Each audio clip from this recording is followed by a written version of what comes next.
ଓ ତୁମକୁ ମୁଦ୍ରାର୍ଥକ ଅଙ୍ଗୁରୀୟ ସ୍ୱରୂପ କରିବା, ଏହା ସଦାପ୍ରଭୁ କହନ୍ତି। କାରଣ ଆମ୍ଭେ ତୁମକୁ ମନୋନୀତ କରିଅଛୁ, ଏହା ସୈନ୍ୟାଧିପତି ସଦାପ୍ରଭୁ କହନ୍ତି। ଆମେନ୍।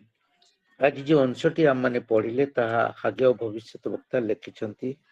ଯେଉଁ ସମୟରେ କି ଦାରିଆବସ୍ ରାଜା ତାଙ୍କର ଦ୍ୱିତୀୟ ବର୍ଷର ଶାସନ ଥିଲା, ଆଉ ସେ ସମୟରେ ଜେରୁସାଲେମ ମନ୍ଦିର ନଷ୍ଟ ହୋଇଯାଇଅଛି, ତାର ତତ୍ତ୍ୱ ନେବାକୁ କେହି ନାହିଁ।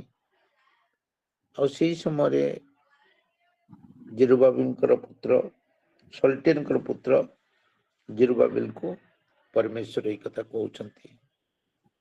ହାଗେୟ ଲେଖିଛନ୍ତି, ଆମମାନେ ଆଜି ଦେଖୁଛୁ ସେଇଦିନ ଆମ୍ଭେ ତୁମ୍ଭକୁ ଗ୍ରହଣ କରିବା ଓ ତୁମ୍ଭକୁ ମୁଦ୍ରାର୍ଥକ ଅଙ୍ଗୁରୀୟ ସ୍ୱରୂପ କରିବା। ଆଜି ଆମମାନଙ୍କର ବାକ୍ୟ ହଉଛି ମୁଦ୍ରାର୍ଥକ ଅଙ୍ଗୁରୀୟ, ଇଂଲିଶରେ ଯାହାକୁ ସିଗ୍ନେଟ ରିଙ୍ଗ କୁହାଯାଏ। ମୁଦ୍ରାର୍ଥକ ମୁଦ୍ରା ଯାହାର ଅର୍ଥ ଥିବ, ଅଙ୍ଗୁରୀୟ ହେଲା ଆମମାନଙ୍କର ହାତରେ ଯୋଉଟା ପିନ୍ଧିଥିବା ଯୋଉ ରିଙ୍ଗ। ଆମମାନେ ଯଦି ଅଙ୍ଗୁରୀୟ ବିଷୟରେ ଦେଖୁଛେ, ତାହେଲେ ଆଦି ପୁସ୍ତକରେ ଆମେ ଯୋସେଫଙ୍କ ସମୟରେ ଦେଖୁଛୁ ରାଜା କିପରି ତାଙ୍କୁ ଅଙ୍ଗୁରୀୟ ପିନ୍ଧେଇ ଦେଇଛନ୍ତି, ଯେତେବେଳେ ତାଙ୍କୁ ରାଜ୍ୟର ଦ୍ୱିତୀୟ ପଦ ଦେଇଛନ୍ତି। ତା ପୂର୍ବରୁ ଲେଖା ହଉଛି ମୁଦ୍ରାର୍ଥକ, ମାନେ ମୁଦ୍ରାର୍ଥକ ମାନେ ମୁଦ୍ରାର ବେଶ ଅଛି। ଆମମାନେ ଆଜି ଯଦି ଗୋଟିଏ ମୁଦ୍ରାକୁ ଦେଖିବା, ଆମ ଭାରତରେ ଚଳୁଥିବା ଗୋଟେ ମୁଦ୍ରାକୁ ଯାହାକୁ ତିଆରି କରାଯାଇଥାଏ, ଆମମାନେ ଗୋଟେ 10 ଟଙ୍କିଆ ମୁଦ୍ରାକୁ ଦେଖିବା, ତାର ଦୁଇ ପଟ ଅଛି। ଏପଟରେ ଭାରତ ସରକାରଙ୍କର ଯୋଉ ଏମ୍ବ୍ଲେମ ଅଛି ସେଇଟା ମରା ଯାଇଛି, କରାଯାଇଛି, ତିଆରି କରାଯାଇଛି। ଆଉ ଗୋଟେ ପଟେ ତାର ମୂଲ୍ୟ ଲେଖା ଯାଇଅଛି।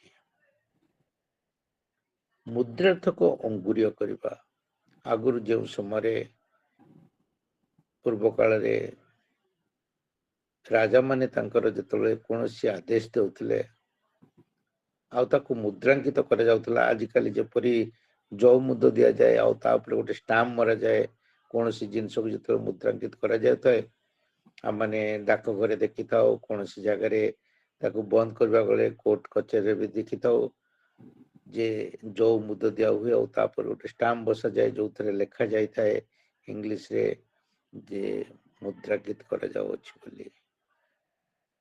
ଆଉ ସେହିପରି ପୁରାତନ କାଳରେ ମଧ୍ୟ ରାଜା କଣ କରୁଥିଲେ, କୌଣସି ତାଙ୍କର କାର୍ଯ୍ୟ ଯେତେବେଳେ କରାଯାଉଥିଲା, ଯେଉଁ ବିଷୟ ଲେଖୁଥିଲେ, ଯୋଉ ବିଷୟ ଡିସିସନ ହେଉଥିଲା, ତାହାକୁ ସେ ମୁଦ୍ରାଙ୍କିତ କରୁଥିଲେ। ସେ ତାଙ୍କର ହାତରେ ପିନ୍ଧିଥିବା ଅଙ୍ଗୁରୀର ଷ୍ଟାମ୍ପ ତା ଉପରେ ଦିଆ ହଉଥିଲା।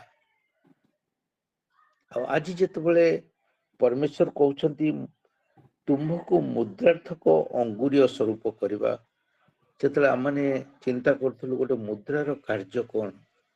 ଯୋଉମାନେ ଆମମାନେ ଅର୍ଥଶାସ୍ତ୍ର ପଢିଥାଉ, +2 ଆରମ୍ଭ ହୋଇଥାଏ, ଆଉ ଅର୍ଥଶାସ୍ତ୍ର ପଢିଥାଉ, ଆଉ ସେତେବେଳେ ସବୁ ଦେଶର ମୁଦ୍ରାର ମୂଲ୍ୟ କଣ ଆଉ ପଚରା ଗଲା ଯେତେବେଳେ, ସେତେବେଳେ କୁହାଯାଏ ଯେ ଗୋଟେ ମୁଦ୍ରାର କାର୍ଯ୍ୟ ହଉଛି ତାର ଭିନ୍ନ ଭିନ୍ନ କ୍ୟାରେକ୍ଟରିଷ୍ଟିକ୍ସ ଅଛି, ଆଉ ସେଥିରୁ ଗୋଟେ କ୍ୟାରେକ୍ଟର ହଉଛି ତାହା ଇଜିଲି ଏକ୍ସଚେଞ୍ଜେବଲ, ତାକୁ କୌଣସି ଜିନିଷ ପାଇଁ ଏକ୍ସଚେଞ୍ଜ କରାଯାଇ ପାରିଥାଏ ଆଉ ସମସ୍ତେ ତାହାକୁ ଗ୍ରହଣ କରିଥାନ୍ତି। ମୁଦ୍ରାକୁ ଦ୍ୱିତୀୟରେ ଯଦି ଦେଖିବା, ମୁଦ୍ରାର ପର୍ଚେଜିଂ କାପାସିଟି ଥାଏ, ଏହା କିଣା ବିକାରେ ସାହାଯ୍ୟ କରିଥାଏ, ବ୍ୟବହୃତ ହୋଇଥାଏ। ତୃତୀୟରେ ମଧ୍ୟ ଆମମାନେ ଦେଖିବା ଗୋଟେ ମୁଦ୍ରା ଆମମାନଙ୍କର କ୍ରେଡିଟ ସୁବିଧାରେ, ଆମମାନେ ଯାହା ଲୋନ ଆଣିଥାଉ ତାକୁ ସୁଝିବାରେ ଆମମାନଙ୍କର ମୁଦ୍ରା କାମ ଦେଇଥାଏ। ଚତୁର୍ଥରେ ଦେଖିବା, ମୁଦ୍ରା ଆମମାନଙ୍କୁ ବ୍ୟାଙ୍କର ହିସାବରେ ସେଭ୍ କରିବାରେ ସାହାଯ୍ୟ କରିଥାଏ। ଆମମାନେ ତାକୁ ଅନେକ ସମୟରେ ରଖିଥାଉ, ଦରକାର ବେଳେ କାର୍ଯ୍ୟରେ ଆସିବ। ଆମମାନଙ୍କ ଯେତେବେଳେ ଅତି ଜରୁରୀ ଥିବ ସେତେବେଳେ ମୁଦ୍ରା କାର୍ଯ୍ୟରେ ଆସିଥାଏ। ଏହିପରି ଆମମାନେ ଦେଖୁ, ଯଦି ଗୋଟେ ମୁଦ୍ରା ଯଦି ତାକୁ ଉପରେ କିଛି ଷ୍ଟାମ୍ପ ବସି ନଥିବ, ଆଗରେ ନଥିବ କି ପଛରେ ନଥିବ, ତାହେଲେ ଆମେ ତାକୁ କଣ କହିବା, ଯେଉଁ ଧାତୁରେ ତିଆରି, ନିକେଲରେ ତିଆରି, ଯଦି ତାକୁ ଖାଲି ସାମାନ୍ୟ ହିସାବରେ ନିକେଲ ହିସାବରେ କଣ ଯିବ, ତାର କିଛି ମୂଲ୍ୟ ନଥିବ। କିନ୍ତୁ ଯେତେବେଳେ ଷ୍ଟାମ୍ପ ବସିଯିବ, ଯେତେବେଳେ ଭାରତ ସରକାର ହଉ ବା ଯେଉଁ ଦେଶର ଷ୍ଟାମ୍ପ ବସିଯିବ ସେ ଦେଶର ମୁଦ୍ରା ତାର ମୂଲ୍ୟଯୁକ୍ତ ହୋଇଯିବ। ଆଜି ପରମେଶ୍ୱର କହୁଛନ୍ତି ଆମ୍ଭେ ତୁମ୍ଭକୁ ମୁଦ୍ରାର୍ଥକ ଅଙ୍ଗୁରୀୟ କରିବା। କାହାକୁ କହୁଛନ୍ତି? ସଲ୍ଟିୟର ପୁତ୍ର ଆମ୍ଭର ଦାସ ଜେରୁବାବେଲକୁ କହୁଛନ୍ତି। ଆଉ ସେଦିନ ହାଗେ ଭବିଷ୍ୟତ ବକ୍ତା ଜେରୁବାବେଲଙ୍କ ପାଇଁ ଲେଖିଥିଲେ। ଆଜି ପରମେଶ୍ୱର ଆମମାନଙ୍କୁ କଣ କହୁଛନ୍ତି? ତୁମ୍ଭକୁ ଆମ୍ଭେ ମୁଦ୍ରାଙ୍କିତ କରିବା, ତୁମ୍ଭକୁ ଆମ୍ଭେ ଅଙ୍ଗୁରୀୟ ସ୍ୱରୂପ କରିବା। ରାଜା ମାନଙ୍କର ଆଙ୍ଗୁଠିରେ ପିନ୍ଧା ଯାଉଥିବା ଅଙ୍ଗୁରୀୟ, ତାର ମୂଲ୍ୟ ବହୁତ ବେଶୀ। ସାରା ଦେଶ ତାହାକୁ ଗ୍ରହଣ କରିବା ପାଇଁ ବାଧ୍ୟ। ଆଜି ଯେତେବେଳେ ସେ ମୁଦ୍ରାଙ୍କ ବିଷୟ, ସେଇ ଅଙ୍ଗୁରୀୟର ବିଷୟ ଆମେ ଚିନ୍ତା କରିବା, ତାହେଲେ ତାହାର ମଧ୍ୟ ଐଶ୍ୱରିକ ଚିନ୍ତାଧାରାରେ, ଆମମାନଙ୍କର ଆତ୍ମିକ ଚିନ୍ତାଧାରାରେ ତାର ଭିନ୍ନ ଭିନ୍ନ କାର୍ଯ୍ୟକାରିତା ଆସିଥାଏ। ଆଉ ଆମମାନେ ଯଦି ତାହାକୁ ଆଜି ଏହି ସନ୍ଧ୍ୟା ସମୟରେ ଦେଖିବା, ଯେଉଁ ଅଙ୍ଗୁରୀୟ ଆମମାନଙ୍କ ପାଇଁ ଆଜି ପ୍ରଭୁ ପରମେଶ୍ୱର କହୁଛନ୍ତି ଯେଉଁ ବିଷୟରେ, ତାହା ଆମମାନଙ୍କ ପାଖରେ କିପରି ମୂଲ୍ୟ ତାର କଣ ରହୁଛି। ପ୍ରଥମରେ ଆମେ ତାର ଆଜି 7ଟି ମୂଲ୍ୟ ଦେଖିବା।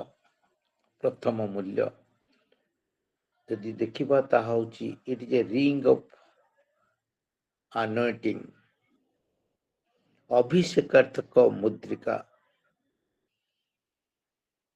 ତାକୁ ଅଭିଷେକ ଦିଆଯାଇଥାଏ।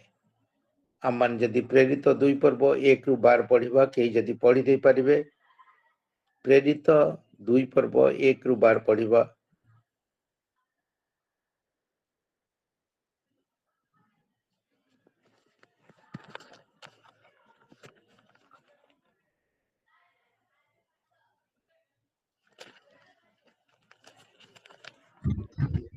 ମୋର କଥା ଶୁଭୁଛି?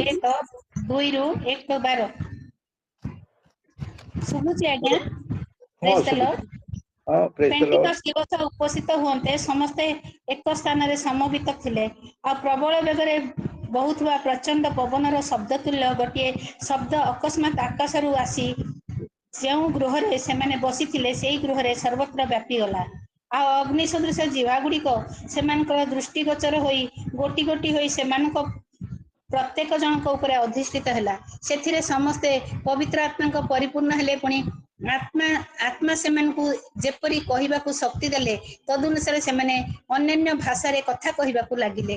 ଏହି ସମୟରେ ଆକାଶର ନିମ୍ନସ୍ଥିତ ପ୍ରତ୍ୟେକ ଜାତିରୁ ଆଗତ ହୋଇ ଜେରୁସାଲେମରେ ବାସ କରୁଥିବା ଉକ୍ତ ଯିହୁଦୀ ମାନେ ସେ ପାଖରେ ଥିଲେ। ଆଉ ସେହି ଶବ୍ଦ ହୁଅନ୍ତେ ବହୁ ଜନତା ଏକତ୍ର ହୋଇ ପ୍ରତ୍ୟେକ ଜଣ ଆପଣା ଆପଣା ଭାଷାରେ ସେମାନଙ୍କୁ କଥା କହୁଥିବା ଶୁଣୁଥିବାରୁ ହତବୁଦ୍ଧି ହେଲେ।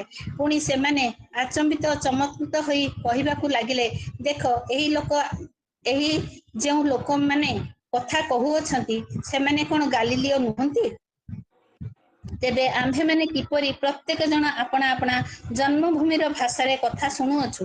ପାର୍ଥୀୟ, ମାଦୀୟ, ଏଲାମୀୟ ଓ ପୁଣି ମେସୋପଟାମିଆ, ଜିହୁଦା ଦେଶ ଓ କାପ୍ପାଦୋକିଆ ଓ ପନ୍ତ ଓ ଆସିଆ, ଫ୍ରୁଗିଆ ଓ ଫିଲିପିଆ, ପମ୍ଫୁଲିଆ, ମିଶର ଓ କୁରେନି ନିକଟବର୍ତ୍ତୀ ଲିବିଆ ଅଞ୍ଚଳ ନିବାସୀ ଏବଂ ରୋମରୁ ଆଗତ ଯିହୁଦୀ ଧର୍ମାବଲମ୍ବୀ ପ୍ରବାସୀ, ପୁଣି କ୍ରିତୀୟ ଓ ଆରବୀୟ ଲୋକ ଯେ ଆମ୍ଭେମାନେ ଆପଣା ଆପଣା ଭାଷାରେ ଏମାନଙ୍କୁ ଈଶ୍ୱରଙ୍କର ମହତ୍ଵ କର୍ମ କଥା କହିବା ଶୁଣୁଅଛୁ। ଆଉ ସମସ୍ତେ ଆଚମ୍ବିତ ହୋଇ ହତବୁଦ୍ଧି ହୋଇ ପରସ୍ପର କହିବାକୁ ଲାଗିଲେ, ଏହାର ଅର୍ଥ କଣ? ଆମେନ୍। ପ୍ରେଜ୍ ଦ ଲର୍ଡ। ଆମମାନେ ଏଠାରେ ଦେଖୁଛେ 120 ଜଣ ପରମେଶ୍ୱରଙ୍କ ଦାସ ଉପର କୋଠରୀରେ ଅଛନ୍ତି। ପ୍ରଭୁ ଯୀଶୁ ସ୍ୱର୍ଗାରୋହିତ ହୋଇଛନ୍ତି। ସମସ୍ତେ ଭୟଭୀତ, ହୁଏତ ଚିନ୍ତିତ ଅଛନ୍ତି। ଆଉ ଯେଉଁ ସମୟରେ ସେମାନେ ଏକ ମନରେ ଏକ ଚିନ୍ତାରେ ଉପର କୋଠରେ ଅଛନ୍ତି, ସେହି ସମୟରେ ପବିତ୍ର ଆତ୍ମା ସେମାନଙ୍କୁ ଅଭିଷିକ୍ତ କରୁଅଛନ୍ତି। ପବିତ୍ର ଆତ୍ମା ତାଙ୍କର ନିଜ ଲୋକମାନଙ୍କୁ ସ୍ପର୍ଶ କରୁଅଛନ୍ତି।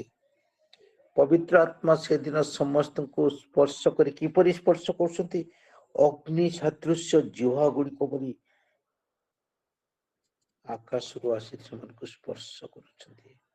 ଆଉ ଯେତେବେଳେ ପବିତ୍ର ଆତ୍ମା ସେମାନଙ୍କୁ ସ୍ପର୍ଶ କରୁଛନ୍ତି ସେମାନେ ନିଜ ନିଜ ଭାଷା, ଯଦିଓ ସେମାନେ ଭିନ୍ନ ଭିନ୍ନ ଜାଗାରୁ ଆସିଥିଲେ ସେ ବିଷୟରେ ସେମାନେ କଥା କହୁଛନ୍ତି ଭିନ୍ନ ଭିନ୍ନ ଭାଷାରେ, କିନ୍ତୁ ସମସ୍ତେ ଭିନ୍ନ ଭିନ୍ନ ଭାଷା ହେଲେ ମଧ୍ୟ ପ୍ରତ୍ୟେକ କଥାକୁ ବୁଝି ପାରୁଛନ୍ତି।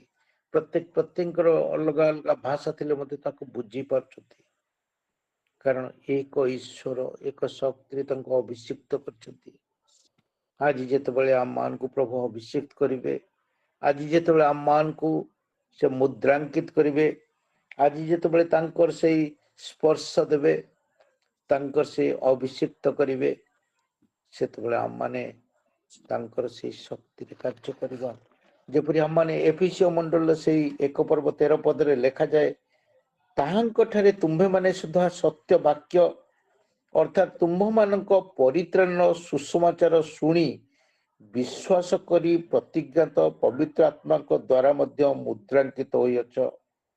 ଆମମାନେ ସମସ୍ତେ ଯେତେ ତାଙ୍କୁ ବିଶ୍ୱାସ କରିଅଛୁ, ଆମମାନେ ସମସ୍ତେ ଯେତେ ତାଙ୍କ ଉପରେ ଭରସା କରିଅଛୁ, ଆମମାନେ ସମସ୍ତେ ଯେତେବେଳେ ନିଜ ନିଜକୁ ତାଙ୍କ ପାଖେ ସମର୍ପିତ କରୁଅଛୁ, ତାଙ୍କ ନାମରେ ଏକାଠି ହୋଇଅଛୁ, ସେତେବେଳେ ପରମେଶ୍ୱର ତାଙ୍କର ପବିତ୍ର ଆତ୍ମାଙ୍କ ଦ୍ୱାରା ଆମ ପ୍ରତ୍ୟେକଙ୍କୁ ମୁଦ୍ରାଙ୍କିତ କରିଅଛନ୍ତି, ଆମ ପ୍ରତ୍ୟେକଙ୍କୁ ସ୍ପର୍ଶ କରିଅଛନ୍ତି। ଆମମାନେ ସମସ୍ତେ ପବିତ୍ର ଆତ୍ମାରେ ପୂର୍ଣ୍ଣ ଅଛେ ଆଉ ତାଙ୍କ ଉପସ୍ଥିତିରେ ବସି ଅଛେ। ଆଜି ବି ଆମମାନେ ଯେତେବେଳେ ତାଙ୍କ ନାମରେ ସମସ୍ତେ ଏକାଠି ହୋଇ ବସି ଅଛେ ଆଉ ତାଙ୍କର ବାକ୍ୟ ଶୁଣୁଛେ, ସେତେବେଳେ ଆତ୍ମା ଆମ ପ୍ରତ୍ୟେକଙ୍କୁ ଅଭିଷେକ କରିଛନ୍ତି। ସେ କୁହନ୍ତି ଆମମାନେ ତୁମକୁ ମୁଦ୍ରାଙ୍କିତ କରିଅଛୁ, ତୁମେ ଆମ୍ଭର, କାରଣ ଆମ୍ଭେ ତୁମର ପିତା, ଆମ୍ଭେ ତୁମର ସଦାପ୍ରଭୁ, ଆମ୍ଭେ ତୁମ୍ଭକୁ ଆଶୀର୍ବାଦ କରିବା। ଆଜି ଆମମାନେ କେହି ବି ବିନା ଆଶୀର୍ବାଦରେ ଫେରିବା ନାହିଁ। ପ୍ରଭୁ ଆମ ପ୍ରତ୍ୟେକଙ୍କୁ ସେଇ ରିଙ୍ଗ ଅଫ୍ ଅନଟିଂ, ଏ ଅଭିଷିକ୍ତାର୍ଥକ ମୁଦ୍ରିକା ଭଳି କରିଅଛନ୍ତି। ଦ୍ୱିତୀୟରେ ଯଦି ଆମମାନେ ଦେଖିବା, ରିଙ୍ଗ ଅଫ୍ ଅଥରିଟି କ୍ଷମତା ଯୁକ୍ତ ମୁଦ୍ରିକା ଭଳି ସେ କାର୍ଯ୍ୟ କରେ। ପବିତ୍ର ଆତ୍ମା ଆଜି ଆମମାନଙ୍କୁ ଗୋଟିଏ କ୍ଷମତା ଦେଇଛନ୍ତି। ଆମମାନେ ଯଦି ଆଦି ପୁସ୍ତକରେ ଦେଖୁଛେ, ଯୋସେଫଙ୍କ ବିଷୟରେ ଆପଣ ସମସ୍ତେ ଜାଣନ୍ତି। ଆଉ ଯୋସେଫ ଯେତେବେଳେ ଭିନ୍ନ ଭିନ୍ନ ଅବସ୍ଥା ଦେଇ ରାଜାଙ୍କ ପାଖକୁ ଆସିଲେ, ସେଇ ମିଶର ଦେଶର ରାଜା, ଯିଏକି ସେଇ ସମୟରେ ସ୍ୱପ୍ନ ଦେଖିଥିଲେ, ଚିନ୍ତିତ ଥିଲେ କିଏ ମୋର ଏଇ ସ୍ୱପ୍ନର ଅର୍ଥ କହିବ। ଯୋସେଫ ଯିଏକି ଦିନେ ବନ୍ଦିତ୍ୱ ଅବସ୍ଥାରେ ଥିଲେ, ଯିଏକି ତାଙ୍କ ଭାଇମାନଙ୍କ ଦ୍ୱାରା ତାଡ଼ିତ ହେଇଥିଲେ, ଯିଏକି ତାଙ୍କ ଭାଇମାନଙ୍କ ଦ୍ୱାରା ବିକ୍ରି ହୋଇଯାଇଥିଲେ, ଆଉ ସିଏ ସେଇ ରାଜାଙ୍କ ପାଖକୁ ଆଜି ପହଞ୍ଚିଛନ୍ତି। ଆଉ ପରମେଶ୍ୱର ତାଙ୍କୁ ଗୋଟେ ସୁନ୍ଦର ଆତ୍ମା ଦେଇଛନ୍ତି, ଯେଉଁ ଆତ୍ମାରେ ସେ ଅନ୍ୟମାନଙ୍କର ସ୍ୱପ୍ନକୁ ଜାଣିପାରୁଥିଲେ, ଯେଉଁ ଆତ୍ମାଙ୍କ ଦ୍ୱାରା ସେ ଅନ୍ୟମାନଙ୍କର ସ୍ୱପ୍ନର ଅର୍ଥ ବୁଝିପାରୁଥିଲେ ଆଉ ତାହାକୁ କହିପାରୁଥିଲେ। ଆଉ ପରମେଶ୍ୱର ତାଙ୍କୁ ଅଭିଷେକ କରିଥିଲେ। ଯେତେବେଳେ ପରମେଶ୍ୱର ଜଣକୁ ଅଭିଷେକ କରନ୍ତି, ପରମେଶ୍ୱରଙ୍କର ବାକ୍ୟକୁ ବୁଝିବାକୁ ଆଉ ଅନ୍ୟମାନଙ୍କ ପାଖରେ ତାର ଅର୍ଥ ପ୍ରକାଶ କରିବାକୁ ସୁଯୋଗ ଦେଇଥାନ୍ତି, ଅଭିଷେକ କରିଥାନ୍ତି। ସେତେବେଳେ ପରମେଶ୍ୱରଙ୍କର ଆତ୍ମା ତାଙ୍କ ପାଖରେ ଥାଏ। ଆଉ ସେଦିନ ଯୋସେଫଙ୍କୁ ସେହିପରି ଫାରୋ ରାଜା ଯେତେବେଳେ ତାଙ୍କର ସ୍ୱପ୍ନ ବିଷୟ ପଚାରୁଛନ୍ତି, ଆଉ ଯୋସେଫ ତାଙ୍କର ସ୍ୱପ୍ନର କଥା ପୁଣି ତାର ଅର୍ଥ ତାହା ପ୍ରକାଶ କରୁଛନ୍ତି। ଆଉ ଫାରୋ ରାଜା ଏ ସମସ୍ତ ଶୁଣି ତାଙ୍କ ଉପରେ ଭରସା କରି ଯାଉଛନ୍ତି ଆଉ ତାଙ୍କୁ ରାଜ୍ୟର ସମସ୍ତ ଭାର ଦେଇ ଦଉଛନ୍ତି। ତାଙ୍କୁ କହୁଛନ୍ତି ତୁମେ ହଉଛ ମୋର ଦ୍ୱିତୀୟ ସ୍ଥାନରେ ରହିବ, ମୁଁ ଯଦିଓ ରାଜା, ଏ ସମସ୍ତର ଶାସନ କର୍ତ୍ତା କେବଳ ତୁମେ। ତାଙ୍କୁ ଗୋଟେ କ୍ଷମତା ଦିଆଯାଉଛି। ହୁଏତ ଯୋସେଫ ଛୋଟ ପିଲା ଥିଲେ, ଆଉ ତାଙ୍କର ଭାଇମାନେ ତାଙ୍କୁ ଯେତେବେଳେ ତାଙ୍କ ଭାଇମାନେ ଦେଖିଲେ ଯେ ତାଙ୍କ ପିତା ତାଙ୍କୁ ଗୋଟିଏ ସୁନ୍ଦର ଡ୍ରେସ୍ ଦେଇଛନ୍ତି, ରଙ୍ଗ ବେରଙ୍ଗ ଡ୍ରେସ୍ ଦେଇଛନ୍ତି, ତାଙ୍କ ପିତା ତାଙ୍କୁ ବେଶୀ ଭଲ ପାଉଛନ୍ତି, ସେତେବେଳେ ସେମାନେ ତାଙ୍କ ପ୍ରତି ଈର୍ଷାନ୍ୱିତ ହେଇଯାଉଛନ୍ତି। ଆଜି ହୁଏତ ଜଗତ ଆମ ପ୍ରତି ଈର୍ଷାନ୍ୱିତ ହେଇପାରେ। ଆଜି ହୁଏତ ଜଗତ ଆମମାନଙ୍କର ପରମେଶ୍ୱରଙ୍କର କାର୍ଯ୍ୟ ଦେଖି ଆମମାନଙ୍କୁ ଘୃଣା କରିପାରେ।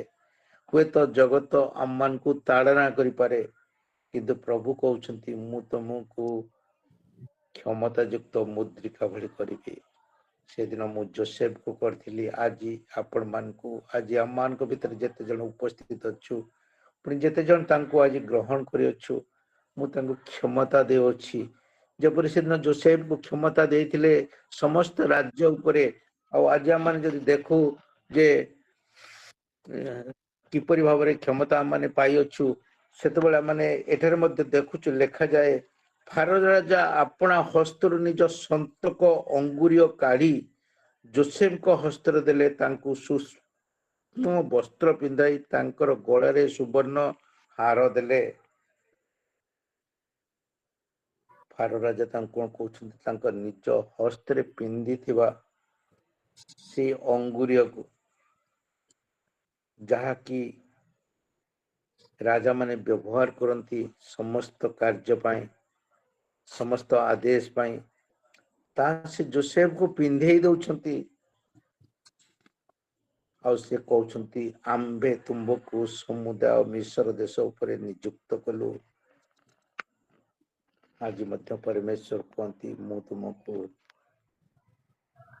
ଆଜି এই ଜଗତରେ ନୂଆ ଭାବରେ ଗଢିଛି, ତତେ ସେଇ ଭରସା ଦେଇଅଛି ଯେ ତତେ ସେଇ କ୍ଷମତା ଦେଇଅଛି ଯେ ତୁ ଆଶ୍ଚର୍ଯ୍ୟ ରୂପେ କାର୍ଯ୍ୟ କରିବୁ, ତୁ ରୋଗ ସୁସ୍ଥ କରିବୁ, ତୁ ଭୂତ ମାନଙ୍କୁ କାଢିକି ବିଦାୟ କରିବୁ, ତୁ ନୂଆ ନୂଆ କଥା କହିବୁ, ନୂଆ ନୂଆ କାର୍ଯ୍ୟ କରିବୁ, ତୁ ଆଶ୍ଚର୍ଯ୍ୟ ଏବଂ ଯାହା ମନୁଷ୍ୟ ହିସାବରେ ଭାବୁଥିବୁ ଯେ ଏହା ହୋଇପାରିବ ନାହିଁ, ସେ ସମସ୍ତ କାର୍ଯ୍ୟ କେବଳ କରିବା ପାଇଁ ମୁଁ ତତେ କ୍ଷମତା ଦେଉଛି। ଯେତେବେଳେ ଆମେ ପରମେଶ୍ୱରଙ୍କ ନିକଟରେ ସମର୍ପିତ ହଉ, ନିଜ ନିଜକୁ ଥୋଇ ଦଉ, ସେତେବେଳେ ପରମେଶ୍ୱର ଆମମାନଙ୍କ ଜୀବନରେ ନୂଆ ନୂଆ କାର୍ଯ୍ୟ କରନ୍ତି। ପରମେଶ୍ୱରକୁ ସେଦିନ ପିତରଙ୍କୁ ଯେପରି ବ୍ୟବହାର କରିଥିଲେ, ତୁମେ କଣ ଚାହୁଁଛ, ଆମମାନଙ୍କ ପାଖରେ ମୁଦ୍ରା ନାହିଁ କିଛି ଦେବାକୁ ତୁମର ପାଖରେ, କିନ୍ତୁ ଆମ ପାଖରେ ଯାହା ଅଛି ସେଇ ପରମେଶ୍ୱର ପ୍ରଭୁ ଯୀଶୁଙ୍କ ନାମରେ ଉଠ। ଆଜି ମଧ୍ୟ ପରମେଶ୍ୱର ଆଜି ଆମମାନଙ୍କୁ କଥା କୁହନ୍ତି, ସେଇ ଭରସା ଦିଅନ୍ତି, ମୁଁ ତତେ ମୁଦ୍ରାଙ୍କିତ କରିଅଛି, ମୁଁ ତତେ କ୍ଷମତା ଦେଇଅଛି। ସେଦିନ ଯୋସେଫକୁ ଯେପରି ଫାରୋ ଦେଇଥିଲା, ଆଜି ମୁଁ ତତେ ଦେଉଛି, ତୁ ସେପରି କାର୍ଯ୍ୟ କରିବୁ। ମୁଦ୍ରାଙ୍କିତ ଭଳିଆ, ମୁଦ୍ରାଙ୍କିତ ଅଙ୍ଗୁରୀୟ ଭଳିଆ।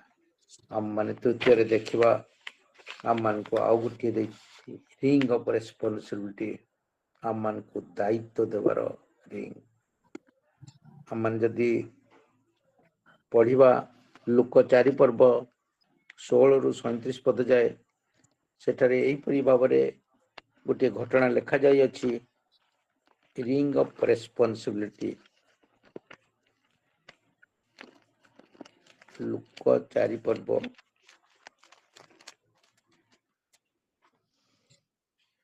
ଯେଉଁଠାରେ କି ଏହିପରି ଗୋଟେ ଘଟଣା ଲେଖାଯାଏ, ସେତେବେଳେ ନାଜରିତ ଯୀଶୁ ସେ ଯେଉଁ ନାଜରିତରେ ପ୍ରତିପାଳିତ ହୋଇଥିଲେ ସେହି ସ୍ଥାନରେ ଇତିମଧ୍ୟରେ ଗଲେ ଓ ଆପଣା ରୀତି ଅନୁସାରେ ବିଶ୍ରାମବାରରେ ସମାଜ ଗୃହରେ ପ୍ରବେଶ କଲେ ଆଉ ପାଠ କରିବା ନିମନ୍ତେ ଠିଆ ହେଲେ। ସେତେବେଳେ ଯିଶା ଭାବବାଦୀଙ୍କ ପୁସ୍ତକ ତାଙ୍କୁ ଦିଆଗଲା, ଆଉ ସେ ତା ଫିଟାଇ ଯେଉଁ ସ୍ଥାନରେ ଏହି ବାକ୍ୟ ଲିଖିତ ଥିଲା ତାହା ପାଇଲେ, ପ୍ରଭୁଙ୍କର ଆତ୍ମା ମୋ ଠାରେ ଅଧିଷ୍ଠିତ, ଯେଣୁ ଦିନହୀନ ମାନଙ୍କ ନିକଟରେ ସୁସମାଚାର ପ୍ରଚାର କରିବା ନିମନ୍ତେ ସେ ମୋତେ ଅଭିଷେକ କରିଅଛନ୍ତି, ବନ୍ଦୀ ମାନଙ୍କ ନିମନ୍ତେ ମୁକ୍ତି ଓ ଅନ୍ଧ ମାନଙ୍କ ନିମନ୍ତେ ଦୃଷ୍ଟି ଲାଭର ବିଷୟ ଘୋଷଣା କରିବାକୁ, ପୁଣି ଉପଦ୍ରବ ମାନ ପ୍ରାପ୍ତ ଲୋକମାନଙ୍କୁ ମୁକ୍ତ କରିବାକୁ, ଆଉ ପ୍ରଭୁଙ୍କ ଅନୁଗ୍ରହ ବର୍ଷ ଘୋଷଣା କରିବାକୁ ସେ ମୋତେ ପ୍ରେରଣ କରିଅଛନ୍ତି। ପରମେଶ୍ୱର କହୁଛନ୍ତି ସେଇ ବୋଝ, ସେ ଦାୟିତ୍ୱ ମୋତେ ଦିଆଯାଇଅଛି। ପ୍ରଭୁଙ୍କର ଆତ୍ମା ମୋ ଠାରେ ଅଧିଷ୍ଠିତ, ଯେଣୁ ଦିନହୀନ ମାନଙ୍କ ନିକଟରେ ସୁସମାଚାର ପ୍ରଚାର କରିବା, the responsibility of doing the preaching before the poors. ଯୋଉମାନେ ଆଜି ଦିନହୀନ, ଯୋଉମାନେ ନିଷ୍ପେଷିତ, ଯୋଉମାନେ ପ୍ରଭୁଙ୍କୁ ଜାଣି ନାହାନ୍ତି, ଯୋଉମାନେ ଆଜି ମାନେ ଅରଣ୍ୟର ମେଷ ତୁଲ୍ୟ ବୁଲୁ ଅଛନ୍ତି, ସେଇମାନଙ୍କୁ ପାଖରେ ତୁମର ବାକ୍ୟ ପହଞ୍ଚିବା ପାଇଁ, ସୁସମାଚାର ପ୍ରଚାର କରିବା ପାଇଁ ମୋତେ ଅଭିଷେକ କରିଅଛନ୍ତି। ବନ୍ଦୀ ମାନଙ୍କ ନିକଟରେ ମୁକ୍ତି ଓ ଅନ୍ଧ ମାନଙ୍କ ନିକଟରେ ଦୃଷ୍ଟି ଲାଭର ବିଷୟ ଘୋଷଣା କରିବାକୁ, ପୁଣି ଉପଦ୍ରବ ପ୍ରାପ୍ତ ଲୋକମାନଙ୍କୁ ମୁକ୍ତ କରିବାକୁ ମୋତେ ଆଜି ବୋଝ ଦିଆଯାଇଅଛି, ମୋତେ ଆଜି ସେଇ ଭାର ଦିଆଯାଇଛି। ସେଇ ରିଙ୍ଗକୁ ଯେଉଁ ଭାର ଦିଆଯାଇଛି, ରିଙ୍ଗ ଅଫ ରେସ୍ପନ୍ସିବିଲିଟି, ଭାର मुद्रिका आज आम प्रत्येक को दि जाए ताहाको आम माने किपरि व्यवहार करुछु जेतेबेले आम माने परमेश्वर निजर त्राणकर्ता हिसाब से ग्रहण करिथाओ आउ सेतेबेले परमेश्वर कहती तू मोर पुओ आज ठारू मु तते निजर पुत्र कन्या हिसाब से ग्रहण कली आ जितेबाला तते पुत्र कन्या हिसाब से ग्रहण कली से ही भार मु तते देउछि जो कार्य से दिन प्रभु जीशु करथिले आज तते मध्य एई जगत रे करबा को पड़िबो। आज अनेक लोक निष्पेषित अवस्था अछंती आज अरण्यर मेष तुल्य बुलु अछंती याड सियाड से माने जानती नहीं जीवन कौन जीवन रो मूल्य कौन जीवन रो शेष केउठे आउ से भार बहन करी से रेस्पॉन्सिबिलिटी आम प्रत्येक को दि जाइए वाक्य द्वारा जे मु तते जो भार देउछि ताहाको तू ग्रहण कर कारण मु तते निजर अंगुरी भली करी अछि मु तते आश्चर्य रूपे व्यवहार करिबी। परमेश्वर आत्मा आज आम प्रत्येक को कथा कहती आ प्रत्येक को से अनुयोग करती जेतेबेले मु तते निजर पुत्र कन्या हिसाब से ग्रहण करी अछि सेतेबेले तू मोर से दायित्व जो बोझ ग्रहण करी मु जो कार्य करबा कथा तू आज जगत रूपते कर आ ताहा मु तते सफल हेबारे साहाय्य करिबी अनुग्रह करिबी जो बोझ से दिन प्रभु जीशु जगत पाई नहीं थिले से बोझ प्रभु जीशु आज आम मान को कहते तुम्हें सेया कर। चतुर्थ रे रिंग ऑफ एक्सेप्टेंस ग्रहण करवा मुद्रिका जिते आम माने से जक्ष विषय माने समस्त जानू जक्ष गोटे टैक्स कलेक्टर थिला आउ से बहुत धनी थिला जक्ष बांगेरा भी थिला किंतु ता मन रे आसिला मु आज यीशु को देखिबी मु आज यीशु को देखिबी यीशु किए यीशु किए मु तांको देखिबी किंतु मो आगे बहुत हर्डल्स लोक गहली मो आगे समस्या बहुत मु आज तांको देखि पारु नाही मु आज तांको से मिलित हेई पारु नाही मु तांकर सानिध्य मध्य को आसी पारु नाही मु खाली यीशु को विषय रे सुनिछि तांको ना सुनिछि किंतु मु तांको देखिनी जानिनी आ से गच्छ ऊपर चढ़ी गले मु टिके देखिदेबी यीशु बोली लोकटी किए से कौन करि पारंती काहे कि तांको पछरे एते लोक जाउछंती काहे कि एते लोक तांको चारिपटे घेरी के अछंती किंतु मु तो एते बांगराटा मु तो गोटे टैक्स कलेक्टर मते तो समस्त घृणा करंती से समय जो माने टैक्स कलेक्टर थिले से मान को परमेश्वर को से लोक सेटिका लोक माने घृणा करथिले कहीं ना से माने करप्शन करि चलथिले किंतु जेतेबेले यीशु तार पाख को आसिले जेतेबेले यीशु ताको अनेइले यीशु तांको डाकिले जक्ष तुम आस मु आज तुम गृह को जीवी मु तुम गृह रे आज रहिबी द मोमेंट से मुहूर्त रे से बदली गले से मुहूर्त रे तांकर अंतर खोली गला आ से बदली गले आ से कौन कहउचंती से एक्सेप्ट करछंती परमेश्वर मु तते ग्रहण करूछि प्रभु यीशु मु तुमको ग्रहण करूछि आजि ठारू मु आउ कोनोसी अपकर्म करबी नाही मु आजि ठारू कोनोसी करप्शन करबी नाही जदि मु काहा ठारू किछि नै अछि ताको ता फेरै देउछि जदि काहा ठारू किछि अन्याय नै अछि ताको चारि गुण फेरै देउछि से तांकर संपत्ति को बांटी दउछंती गरीब मान को मध्य रे निष्पेषित मान को मध्य रे से आउ सेतबेले देखु नांती मोर संपत्ति केते आसी घरे रखिबी बोली से केते देखु नांती मोर केते बढ़िबो बोली आगुरी हुए तो तांकर चिंताधारा था संपत्ति मोर आहुरी बढ़ी चालू बढ़ी चालू बढ़ी चालू मु अनेक लोक आज नहीं चलि हुए तो आज आम मान पाखे जहाँ भी परमेश्वर देइथिबा दान अच्छी हुए तो आम मान पाखे ज्ञान अच्छी हुए तो आम मान पाखे शक्ति अच्छी किसी कार्य करने हुए तो आम परिवार अनेक अनेक धन संपत्ति अच्छी हुए तो आम परिवार अनेक खाद्य अच्छी निज सहित अन्य को बंचेवाई आम कौन आज शेयरिंग करुछु आज कौन कहूँ जे प्रभु तुम्हें जिते मो जीवन कर्ता हेल तुम्हें जिते मो गृह को आसिल मोर कर्ता हेल मु सब किछि तुमको एक्सेप्ट करी जेतेबेले मु तुमको निजर कर्ता हिसाब रे एक्सेप्ट करूछि सेतेबेले मो जीवन गोटे नुआ ही जाउछि मो जीवन नुआ आश्चर्य कर्म आसुछि मु भाबुछि मो परमेश्वर मते नुआ करी गढुछंती आ मते आज सेही शक्ति देइछंती मते सेही सामर्थ्य देइछंती मते सेही एक्सेप्ट करछंती जो परमेश्वर मते आज ग्रहण करछंती तांको पाई मु आज कौन करिबी कारण जेपरि लेखा जाए से लुक 19 पर्व 10 पद रे कारण जहाँ हजी अछि ता खोजी रक्षा करबा को मनुष्य पुत्र आसी अछंती आज जो माने आम चारिपटे हजी जाय अछंती जो माने से भूल रास्ता रे चली जाय अछंती प्रभु जीशुकर स्पर्श पाई नांती प्रभु जीशु को जानी पारि नांती परित्राण स्वाद चाखी पारि नांती परित्राण कौन बोली जानती नहीं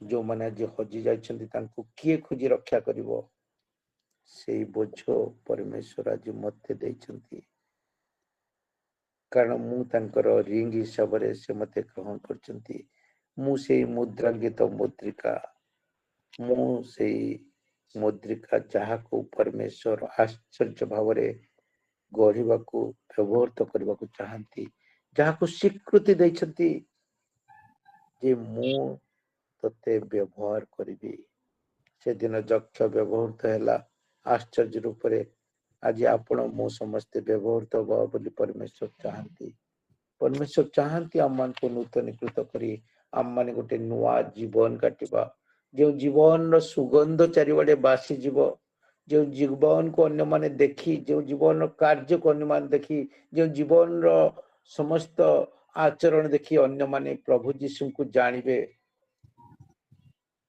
कारण परमेश्वर चाहती आम मान कर से वासना अन्य माने जपांतु जो वासना आज आम माने प्रभु जीशु को ठारू पाई अछु से वासना अन्य माने मध्य पांतु जानंतु से परित्राण स्वाद चाखंतु बोली प्रभु चतुर्थ रे कहती पंचम रे कहती रिंग ऑफ रिकन्सिलेशन पुनर्मिलन रो मुद्रिका आम जिते आदि पुस्तक 33 पर्व पढ़ू आम समस्त से यीशु विषय आ जाकुब विषय जानू आ जाकुब तांको जीवन रे गोटे ठक थिले धोखाबाज थिले तांकर बड़ भाई को से धोखा रे तांकर जो बड़ भाई रो अधिकार को से नहीं जाइथिले आ से दिन से डरी की दूर को चली जाइथिले भय दूर को चली जाइथिले किंतु समय आसला एपरी समय आसला जो समय तांको भितर पुणी पुनर्मिलित होउछंती जो समय कि समान को भितर गोटे नूतन संपर्क गढ़ी उठुची जो समय कि जाकुब फेरी आसुछंती आ चिंता करूछंती मु जीवी मोर भाई सहित मिलित हेबी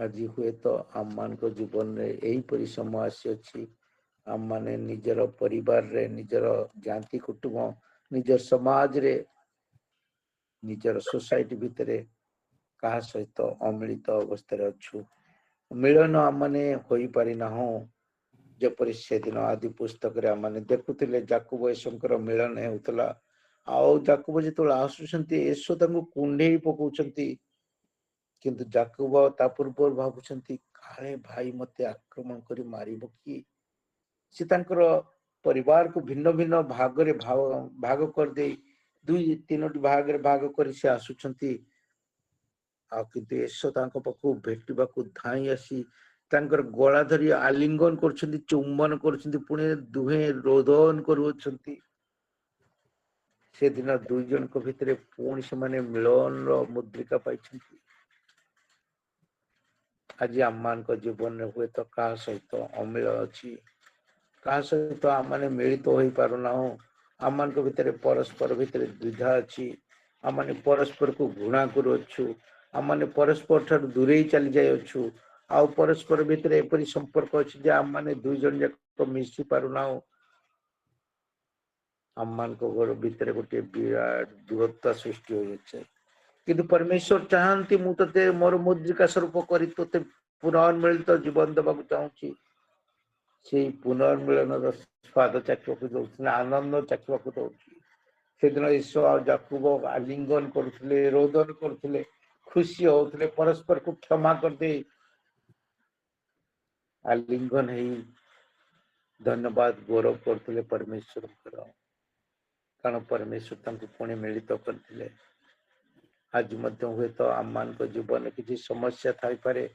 ହୁଏତ କାହା କାହା ମଧ୍ୟରେ ଆମମାନେ ଏହିପରି ସମସ୍ୟାରେ ଥାଇପାରୁ ଯେ ଆମମାନେ କାହାର ମୁହଁ ଦେଖିବାକୁ ଚାହିଁ ନଥାଇପାରୁ। କିନ୍ତୁ ପରମେଶ୍ୱର କୁହନ୍ତି ମୁଁ ତତେ କିଣିଅଛି, ତତେ ମୋ ନିଜର ଅଙ୍ଗୁଳି କରିଅଛି। ମୁଁ ଚାହେଁ ଯୋଉ ବୋଝ ଦେଇଅଛି ତତେ ପୁନର୍ମିଳନରେ ତୁ ଆନନ୍ଦ ପା, ତୁ ଫେରିଆ, ମୁଁ ତତେ ଅପେକ୍ଷା କରିଛି। ତୋର ଭାଇ, ତୋର ବନ୍ଧୁ, ତୋର ସମାଜ ତତେ ଅପେକ୍ଷା କରିଛନ୍ତି, ତୁ ଫେରିଆ ଆଉ ସେମାନଙ୍କ ସହିତ ମିଳିତ ହେଇଯା। ହୁଏତ ସମସ୍ୟା ଗତକାଲି ଥିଲା, ହୁଏତ ଅବସ୍ଥା ଭିନ୍ନ ଥିଲା, କିନ୍ତୁ ଆଜି ତତେ ସେଇ ଭାର ଦେଉଛି, ତୁ ଫେରିଆ ପୁଣି ମିଳିତ ହେଇଯା। ଆଉ ଯାକୁବ ଆସୁଛନ୍ତି, ଈଶ୍ୱର ତାଙ୍କୁ କୁଣ୍ଢେଇ ପକଉଛନ୍ତି।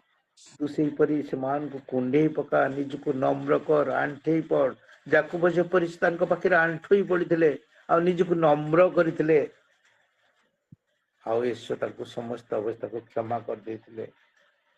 ସବୁ ପଛ ଜିନିଷ ଭୁଲି ଯାଇଥିଲେ। ଆଜି ମଧ୍ୟ ସମାଜ ସେହିପରି ଅପେକ୍ଷା କରିଅଛି। ରେ ପୁଅ, ରେ ଝିଅ, ତୁ ନିଜକୁ ନମ୍ର କରିଦେ, ଈଶ୍ୱରଙ୍କ ଭଳି ତୁ କ୍ଷମା କରିଦେ, ପୁଣି ନୂତନ ଆନନ୍ଦ ସ୍ୱାଦ ଚାଖିବୁ, ପରିତ୍ରାଣର ସ୍ୱାଦ ଚାଖିବୁ, ପ୍ରେମର ସ୍ୱାଦ ଚାଖିବୁ, ଆତ୍ମାରେ ମିଳନର ସ୍ୱାଦ ଚାଖିବୁ। କେତେ ଆଶ୍ଚର୍ଯ୍ୟ, କେତେ ପ୍ରେମିକ ପରମେଶ୍ୱର ଆମମାନଙ୍କର। ସବୁ ଅବସ୍ଥାକୁ ବଦଳେଇ ଦେଇ ପାରୁଥିବା ପରମେଶ୍ୱର, ମୁଁ ସବୁ ଅବସ୍ଥାକୁ ବଦଳେଇ ଦେବି, ତୁ ଫେରିଯା। ଆଜି ମଧ୍ୟ ପରମେଶ୍ୱର ଆମ ପ୍ରତ୍ୟେକ କଥା କୁହନ୍ତି, କୁହନ୍ତି ତୁ ଫେରିଯା, ମୁଁ ତତେ ଗଢିବି, ନୂଆ କରି ଗଢିବି, ତିଆରି କରିବି, ଆଉ ତୁ ଆନନ୍ଦରେ ରହିବୁ। ଆମମାନେ ତାପରେ ଦେଖିବା ରିଙ୍ଗ ଅଫ ପିସ୍, ଶାନ୍ତି ସ୍ଥାପକ ମୁଦ୍ରିକା। ସେ ମୁଦ୍ରିକା ଶାନ୍ତି ସ୍ଥାପନ କରିଥାଏ। ଆମମାନେ ଆଜି ଦେଖୁଛୁ ଇରାକ ଏବଂ ଆମେରିକା ମଧ୍ୟରେ ଯୁଦ୍ଧ ଚାଲିଅଛି। ଆଉ ତାଙ୍କ ଭିତରେ ଏବେ ଏବେ କଥାବାର୍ତ୍ତା ଚାଲିଅଛି। କିଛି ଗୋଟିଏ ଚୁକ୍ତି ହବ ବୋଲି ଆଜି ସାରା ଦେଶର ସମସ୍ତେ, ସାରା ପୃଥିବୀର ସବୁ ଦେଶ ଗୁଡିକ ଅପେକ୍ଷା କରିଛନ୍ତି। କାଶ ଅନେକ ଲୋକ, ଅନେକ ଧନ ସମ୍ପତ୍ତି ସବୁ କିଛି ନଷ୍ଟ ହୋଇଯାଇଅଛି। କିନ୍ତୁ ପୁଣି ଆଜି କଣ ଆମେରିକା ଆଉ ଇରାକ ମଧ୍ୟରେ କିଛି ଗୋଟିଏ ଟ୍ରିଟି, କିଛି ଗୋଟିଏ ଚୁକ୍ତି ସମ୍ବଦ୍ଧ ହବ କି? ତାଙ୍କ ଭିତରେ ଶାନ୍ତି ଆସିବ କି? ଆଜି ପୃଥିବୀରେ ଶାନ୍ତି ଆସିବ କି? ଯୁଦ୍ଧ ବନ୍ଦ ହେଇଯିବ କି? ଅନେକ ଅପେକ୍ଷା କରିଛନ୍ତି। ସେଇ ମୁଦ୍ରିକା ଆଜି ପରମେଶ୍ୱର ଆମମାନଙ୍କୁ ପିନ୍ଧିବାକୁ ଚାହାନ୍ତି। ଶାନ୍ତି ସ୍ଥାପକ ମୁଦ୍ରିକା, ଯେଉଁ ମୁଦ୍ରିକା ପରସ୍ପର ଭିତରେ ଶାନ୍ତି ସ୍ଥାପନ କରିଥାଏ, ଯେଉଁ ମୁଦ୍ରିକା ପରସ୍ପରଙ୍କୁ ନୂଆ ପ୍ରେମର ଭାଷା ଶିଖେଇଥାଏ, ଯେଉଁ ମୁଦ୍ରିକା ଆମମାନଙ୍କୁ ଆହୁରି ଆଶ୍ଚର୍ଯ୍ୟ ଭାବରେ ଗଢି ତୋଳିବାରେ ସାହାଯ୍ୟ କରିଥାଏ, ସେଦିନ ପରମେଶ୍ୱର କୁହନ୍ତି ମୁଁ ସେଦିନ ତତେ ମୁଦ୍ରିକା ସ୍ୱରୂପ କରିଅଛି ବୋଲି କହୁଛି। ସେଦିନ ଆମମାନେ ଯଦି ଦାଉଦ ଆଉ ଅବିଗଲର ବିଷୟ ଦେଖିଥାଉ, ତାହେଲେ ଆମମାନେ ସମସ୍ତେ ଜାଣିପାରୁ ଦାଉଦ ଖାଦ୍ୟ ପାଇଁ ଚିନ୍ତା କରୁଛନ୍ତି। ଦାଉଦ ଭାବୁଛନ୍ତି କେଉଁଠାରୁ ଖାଦ୍ୟ ଆସିବ।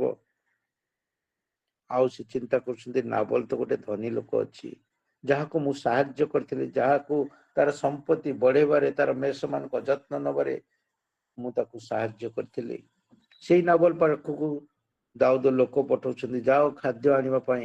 ଆଉ ନାବଲ ମୂଢ ସ୍ୱରୂପ ତାଙ୍କୁ ମନା କରିଦଉଛି, ଅପମାନିତ କରୁଅଛି। କିନ୍ତୁ ତାର ସ୍ତ୍ରୀ ଅବିଗଲ, ଯେ କି ସୁନ୍ଦରୀ ଥିଲା, ଯେ କି ବୁଦ୍ଧିମତୀ ଥିଲା ଆଉ ସେ ଦେଖିଲା ଯେ ଦାଉଦ ଆସୁଛନ୍ତି ଆଉ ତାଙ୍କର ଲୋକମାନଙ୍କୁ ଧରି ଆସୁଛନ୍ତି ଆଉ ଆମମାନଙ୍କ ଉପରେ ଆକ୍ରମଣ କରିବେ। ଏ ସମୟରେ ସେ ଏତେ ବୁଦ୍ଧି ଖଟେଇ ତାର ଗଦ ମାନଙ୍କ ଉପରେ ସମସ୍ତ ଖାଦ୍ୟ ରଖି ଯାଉଛି ଦାଉଦକୁ ଭେଟିବା ପାଇଁ। ସେ କହୁନାହିଁ ତାର ସ୍ୱାମୀକୁ ଯେ ମୁଁ ଯାଉଛି ବୋଲି, କାରଣ ସେ ଅବସ୍ଥାକୁ ବୁଝି ପାରିଥିଲା। ସେ ଚାହୁଁଥିଲା ଶାନ୍ତିରେ ବାସ କରିବା ପାଇଁ। ସେ ଚାହୁଁଥିଲା ଯେ ଆମମାନଙ୍କ ମଧ୍ୟରେ ଗୋଟେ ଶାନ୍ତିର ଚୁକ୍ତି ହେଉ ଆଉ ସେ ସମୟରେ ନିଜକୁ ଶାନ୍ତିକାରକ ଲୋକ ଧନ୍ୟ, କାରଣ ସେମାନେ ଈଶ୍ୱରଙ୍କର ସନ୍ତାନ ବୋଲି ଖ୍ୟାତ ହେବେ। ସେ ବାକ୍ୟକୁ ସେ ବୁଝି ପାରିଥିଲା।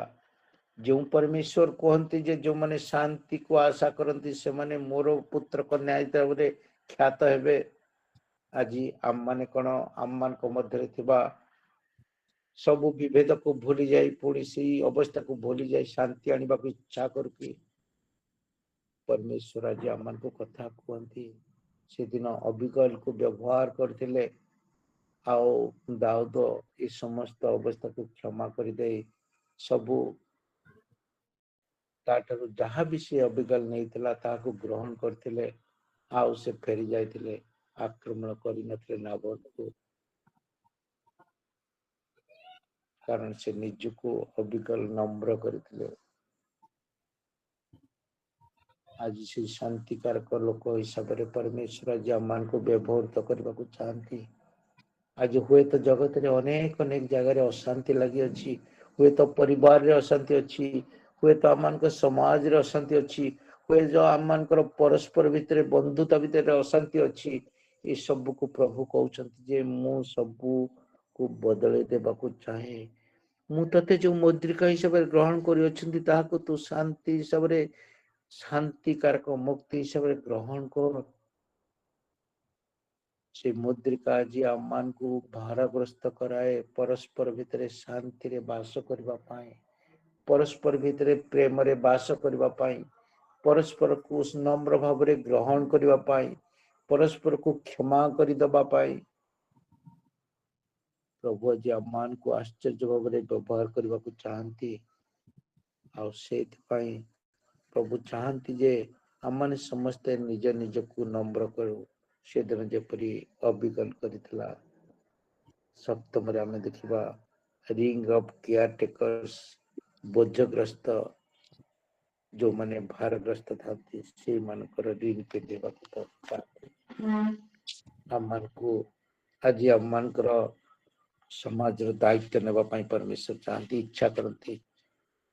ସେଦିନ ଯେପରି ପରମେଶ୍ୱର ଦେଖୁଥିଲେ ଆଉ ଆମମାନେ ଯେତେବେଳେ ଦେଖୁ ଯେ ନିହିମିଆଙ୍କୁ ଗୋଟେ ଦାୟିତ୍ୱ ଦେଇଥିଲେ, ଗୋଟେ ବୋଝ ଦେଇଥିଲେ, ଆଉ ନିହିମିଆ ଯେତେବେଳେ ଶୁଣିଲେ ଯେ ଜେରୁସାଲେମ ମନ୍ଦିରର ସମସ୍ତ ପ୍ରାଚୀର ଭାଙ୍ଗି ନଷ୍ଟ ହୋଇଯାଇଅଛି ଆଉ ତା ଉପରେ ଛେଳି ମାନେ ଦୌଡୁଛନ୍ତି,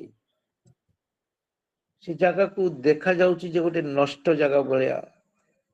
ତାଙ୍କ ମନ ଉଦ୍ବେଳିତ ହେଉଛି, ସେ କ୍ରନ୍ଦନ କରୁଛନ୍ତି, ସେ ପ୍ରାର୍ଥନା କରୁଛନ୍ତି, ସେ ଉପବାସ କରୁଛନ୍ତି, ସେ ଚିନ୍ତା କରୁଛନ୍ତି କିଏ ଗଢିବ। ତାଙ୍କ ମନରେ ପରମେଶ୍ୱର ସେ ବୋଝ ଦଉଛନ୍ତି, ତୁ ଯା, ମୁଁ ତତେ ନିଯୁକ୍ତି କରୁଅଛି, ତୁ ଯା ଜେରୁସାଲେମକୁ ଆଉ ତୁ ଗଢିବୁ, ମୁଁ ତତେ ବ୍ୟବହାର କରିବି, ମୁଁ ତତେ ଯୋଉ ବୋଝ ଦେଇଛି ତାର ବୋଝ ତୁ ନେ, କେୟାର ଟେକର ହେଇଯା। ଆମମାନେ ହୁଏତ କୌଣସି ନା କୌଣସି ଜାଗାରେ ଯେପରି ଆଜିକାଲି କେୟାର ଟେକର୍ସ ମାନଙ୍କୁ ରଖାଯାଏ, ଆମମାନଙ୍କର ମଣ୍ଡଳୀର ମଧ୍ୟ ଗୃହର କେୟାର ଟେକର୍ସ ରଖାଯାଇଥାଏ। ସେମାନେ ମଣ୍ଡଳୀ ଗୃହର ଏପଟ ସବୁ ଦାୟିତ୍ୱ ନେଇଥାନ୍ତି, କେଉଁଠାରେ ଗଛ ଲାଗିବ, କିପରି ଠିକ ରହିବ, ଓଳା ଯିବ, ଏସବୁ ବିଷୟ ବୁଝିଥାନ୍ତି। ଆଜି ପରମେଶ୍ୱର ଚାହାନ୍ତି ଯେ ମୁଁ ତତେ ମଧ୍ୟ ସେଇ କେୟାର ଟେକର ହେବାକୁ ଚାହେଁ। ସେ ମୁଦ୍ରାଙ୍କିତ ଯେଉଁ ମୁଦ୍ରାଙ୍କ ପିନ୍ଧିବାକୁ ମୁଁ ତତେ ଦେଇଛି, ସେ ବୋଝଗ୍ରସ୍ତ କରିବାକୁ ଦଉଛି, ତୁ ସମାଜ ପାଇଁ ସେପରି ବୋଝଗ୍ରସ୍ତ ହେଇ କାର୍ଯ୍ୟ କର। ଆଜି ଅନେକ ବୋଝ ଅଛି, ଅନେକ କାର୍ଯ୍ୟ ଅଛି ଯାହା ଅଧୁରା ରହିଅଛି, ଯାହା ନଷ୍ଟ ହୋଇଯାଇଅଛି, ଯାହା ଦ୍ୱାରା ମୁଁ ଗୌରବାନ୍ୱିତ ହୋଇ ନିନ୍ଦିତ ହେଉଅଛି। ପ୍ରଭୁ ଚାହାନ୍ତି ତୁ ସେଇ ଗୌରବାନ୍ୱିତ କାର୍ଯ୍ୟ କର, ତୁ ଏପରି କାର୍ଯ୍ୟ କର ଯାହା ମୋର ଗୌରବ ପ୍ରକାଶ କରିବ। ମୁଁ ଗୌରବାନ୍ୱିତ ବି ସେଇ ବୋଝଗ୍ରସ୍ତ ଦାସ ହିସାବରେ ସେଇ ନିହିମାଙ୍କ ଭଳି ପ୍ରଭୁ ଆଜି ମଧ୍ୟ ଆମ ପ୍ରତ୍ୟେକଙ୍କୁ ଚାହାନ୍ତି ଆମମାନେ କିପରି ବ୍ୟବହୃତ ହେବା, କିପରି ବୋଝଗ୍ରସ୍ତ ହେଇ ସାଇ ଦାୟିତ୍ୱ ନେବା। ଆଜି ହୁଏତ ଆଜି ଆମ ଚାରିପଟେ ଥିବା ଅନେକ ପ୍ରାଚୀର ଭଗ୍ନ ଅବସ୍ଥାରେ ଅଛି। ହୁଏତ କାହା ପରିବାରରେ, ହୁଏତ ସମାଜରେ, ହୁଏତ ଆମମାନଙ୍କର ଚର୍ଚ୍ଚରେ, ଆମମାନଙ୍କର ମଣ୍ଡଳୀରେ ଏହିପରି ଅବସ୍ଥା ଅଛି। ଆଉ ପ୍ରଭୁ ଆଜି ଆଶ୍ଚର୍ଯ୍ୟ ରୂପେ କାର୍ଯ୍ୟ କରିବାକୁ ଚାହାନ୍ତି ଆଉ କଥା କୁହନ୍ତି। ପ୍ରଭୁ ଚାହାନ୍ତି ମୁଁ ଯେଉଁ ବୋଝ ଦେଇଅଛି ତାହାକୁ ତୁ ବହନ କର। ଆଉ ପରମେଶ୍ୱର ଆମମାନଙ୍କୁ ଏଇ 7ଟି ମୁଦ୍ରିକା ହିସାବରେ ଯେଉଁ ବୋଝ ଦେଇଛନ୍ତି ତାହାକୁ ଆମମାନେ ଗ୍ରହଣ କରିବା ପାଇଁ ଏଇ ସୁନ୍ଦର ସନ୍ଧ୍ୟାରେ ଆମ ପ୍ରତ୍ୟେକଙ୍କୁ କଥା କହିଛନ୍ତି। ଏଇ ଛୋଟ ବାକ୍ୟରେ ଆମ ପ୍ରତ୍ୟେକଙ୍କୁ ପ୍ରଭୁ ସଚେତନ କରନ୍ତୁ।